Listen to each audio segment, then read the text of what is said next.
ನಮಸ್ಕಾರ ವೀಕ್ಷಕರೇ, Karnataka examination authority ನಡೆಸಿರುವಂತಹ KCT ಪರೀಕ್ಷೆಯಲ್ಲಿ ಅಂದರೆ ಬಯಾಲಜಿ ಮತ್ತು ಆಮೇಲೆ ಮ್ಯಾಥಮೆಟಿಕ್ಸಲ್ಲಿ ಡಿಲೀಟೆಡ್ ಪೋರ್ಷನ್ನಿಂದ ಕ್ವಶನ್ಸ್ನಲ್ಲಿ ಕೇಳಲಾಗಿದೆ.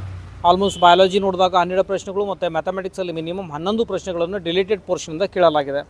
ಸೊ ಹೇಳಿರುವ ಹಾಗೆ ಏನು 2023-24 ಅಕಾಡೆಮಿಕ್ ಇಯರ್ ಅಂದರೆ ಥಿಯರಿಗೆ ಏನು ಸಿಲೆಬಸ್ ಇತ್ತು ಅದನ್ನು ಕನ್ಸಿಡರ್ ಮಾಡಿ ಯೂಸಲಿ KCT ಪರೀಕ್ಷೆಯಲ್ಲಿ ಕೇಳಲಾಗುತ್ತೆ ಅಂತ ತಿಳಿಸಲಾಗಿತ್ತು. ಬಟ್ ಈಗ ಡಿಲೇಟೆಡ್ ಪೋರ್ಷನಿಂದ ಸಹ ಪರೀಕ್ಷೆ ಬಂದಿರೋದ್ರಿಂದಾಗಿ ವಿದ್ಯಾರ್ಥಿಗಳಿಗೆ ಭಾಳಷ್ಟು ಸಮಸ್ಯೆ ಅಂದರೆ ಟೈಮ್ ಕನ್ಸ್ಯೂಮಿಂಗ್ ಪಾರ್ಟ್ ಆಗಿರುವಂಥದ್ದು. ಸೊ ಹಾಗಾಗಿ ಈಗ ಅದಕ್ಕೆ ಪರಿಹಾರ ಏನು ಕೊಡ್ಬೋದು? ಆ್ಯಕ್ಚುಲಿ KE ನಿರ್ದೇಶಕರು ಏನು ಹೇಳಿದಾರಪ್ಪ ಅಂದರೆ, ಎಲ್ಲ ಪರೀಕ್ಷೆ ಆದ ನಂತರ ಅವರು ಕೀ ಆನ್ಸರ್ ಬಿಡ್ತಾರೆ, ಅಬ್ಜೆಕ್ಷನ್ ಹಾಕಿ ನಂತರ ಅದರ ಬಗ್ಗೆ ವಿಚಾರ ಮಾಡೋಣ ಅಂತ ತಿಳಿಸಿದ್ದಾರೆ. ಸೊ ಅಲ್ಲಿ ಕೇಳೋದೇನಪ್ಪ ಅಂತಂದರೆ ನೋಡಿ, ಸಿಂಪಲ್ ಇದೆ. ಡಿಲೇಟೆಡ್ ಪೋರ್ಷನಿಂದ ಬಂದಿದೆಪ್ಪ ಅಂತಂದರೆ ಒಂದು ಗ್ರೇಸ್ ಮಾರ್ಕ್ಸ್ ಕೊಡಬೇಕು. ಈ ಗ್ರೇಸ್ ಮಾರ್ಕ್ಸ್ ಎಲ್ಲರಿಗೂ ಅಪ್ಲೈ ಆಗುತ್ತೆ, ಎಲ್ಲರಿಗೂ ಬರುತ್ತೆ, ಬಟ್ ಅಷ್ಟೊಂದು ಯೂಸ್ ಆಗೋದಿಲ್ಲ ಅಂತ ನನ್ನ ಅನಿಸಿಕೆ.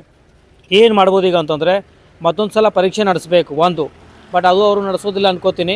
ಸೊ ಏನು ಉಳಿದಿರೋದು ಏನಂತಾರೆ, ಫಾರ್ ಎಕ್ಸಾಂಪಲ್ ಮ್ಯಾಥಮೆಟಿಕ್ಸಲ್ಲಿ 11 ಪ್ರಶ್ನೆಗಳು ಒಂದು ವೇಳೆ ಡಿಲೇಟೆಡ್ ಪೋರ್ಷನಿಂದ ಬಂದಿದೆ ಅಂತಂದರೆ ಅದನ್ನು ಬಿಟ್ಟು 41 ಪ್ರಶ್ನೆಗಳನ್ನು ಮಾತ್ರ ಕನ್ಸಿಡರ್ ಮಾಡಿ ರ್ಯಾಂಕಿಂಗ್ನ ಕೊಡಬೇಕು. ಮತ್ತು ಬಯಾಲಜಿನಲ್ಲಿ ಸಿಮಿಲರ್ಲಿ ಡಿಲೇಟೆಡ್ ಕ್ವಶನ್ಸ್ನ ಬಿಟ್ಟು ಉಳಿದಿರುವಂಥ ಅಂದರೆ 48 ಪ್ರಶ್ನೆಗಳನ್ನು ಮಾತ್ರ ಕನ್ಸಿಡರ್ ಮಾಡಿ ಅಲ್ಲಿ ಏನಪ್ಪ ಅಂದರೆ ಒಂದು ಪ್ರಕ್ರಿಯೆ ನಡಿಬೇಕು. ಒಟ್ಟಾಗಿ ಈಗ ಮ್ಯಾಥಮೆಟಿಕ್ಸ್ 60 ಅಲ್ಲ 49 ಅಂತ ಅಂದ್ಕೊಂಡು ನಡೀರಿ, ಬಯಾಲಜಿ 48 ಅಂತ ಕನ್ಸಿಡರ್ ಮಾಡಿ ಬೇಕಾದ್ರೆ ಅವರು ಇವಾಲ್ಯೂಷನ್ ಪ್ರಕ್ರಿಯೆನ ಮಾಡ್ಬೋದು. ಓಕೆ, ಸೊ ನೋಡೋಣ KEನಿಂದ ಏನು ನಿರ್ಧಾರ ಬರುತ್ತೆ. ಒಟ್ಟಾಗಿ ಡಿಲೇಟೆಡ್ ಪೋರ್ಷನಿಂದ ಬಂದಿರುವಂಥದ್ದು ಭಾಳ ತಪ್ಪು. ಬಟ್ KE ಇಂಥ ಒಂದು ಅಂದರೆ ಭಾಳಷ್ಟು ಇಲ್ಲಿ ನಾವು ನೋಡಿದಾಗ ಈ ಒಂದು ಹಾಲ್ ಟಿಕೆಟ್ ಡೌನ್ಲೋಡ್ ಮಾಡ್ಕೊಳ್ಳೋ ಪ್ರಕ್ರಿಯೆಯಿಂದ ಹಿಡಿದು ಅಪ್ ಟು ಕೌನ್ಸಿಲಿಂಗ್ ಪ್ರಕ್ರಿಯೆವಾಗಲೂ ಯಾವಾಗಲೂ ಪ್ರತಿ ವರ್ಷವೂ ಸಮಸ್ಯೆ ಇದ್ದೇ ಇರುತ್ತೆ. ಬಟ್ ಈ ವರ್ಷ ಪರೀಕ್ಷೆಯಲ್ಲೂ ಸಹ ಆಗಿರುವಂಥದ್ದು.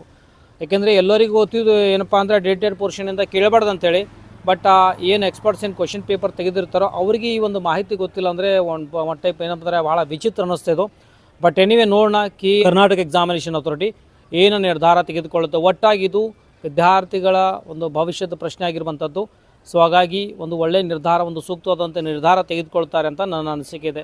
ನೀವು ನಿಮ್ಮ ಅಭಿಪ್ರಾಯವನ್ನು ಕಮೆಂಟ್ ಸೆಕ್ಷನಲ್ಲಿ ತಿಳಿಸಿ. ಓಕೆ, ಸೊ ಮತ್ತು ಆಮೇಲೆ ಕೌನ್ಸಿಲಿಂಗ್ ಕಂಪ್ಲೀಟ್ ಪ್ರಕ್ರಿಯೆಗಾಗಿ ಚಾನಲ್ಗೆ ಫಾಲೋ ಮಾಡಿ. ಯಾಕಂದರೆ ಭಾಳಷ್ಟು ಇಲ್ಲಿ ಕಾಂಪ್ಲೆಕ್ಸ್ ಇರುವಂಥದ್ದು ನಮ್ಮ ಪ್ರಕ್ರಿಯೆ. ಈ ಒಂದು KE ನಡೆಸುವಂಥ MBBS ಆಗಲಿ ಇಂಜಿನಿಯರಿಂಗ್ ಆಗಲಿ ಭಾಳ ಕಾಂಪ್ಲೆಕ್ಸ್, ಮತ್ತು ಆಮೇಲೆ ಭಾಳಷ್ಟು ಟ್ರಬಲ್ ಆಗುತ್ತೆ, ಭಾಳಷ್ಟು ಪೇಷನ್ಸ್ ಬೇಕಾಗುತ್ತೆ, ಭಾಳಷ್ಟು ಮಿಸ್ಟೇಕ್ಸ್ KE ಮಾಡುತ್ತೆ.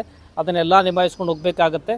ಸೊ ಕಂಪ್ಲೀಟ್ ಗೈಡೆನ್ಸ್ ಬೇಕಿತ್ತು ಅಂದರೆ ಚಾನಲಿಗೆ ಫಾಲೋ ಮಾಡಿ. ಓಕೆ, ಮತ್ತೆ ಸಿಗೋಣ ಮುಂದೆ ವಿಡಿಯೋದಲ್ಲಿ. ಟೇಕ್ ಕೇರ್, ಬಾಯ್.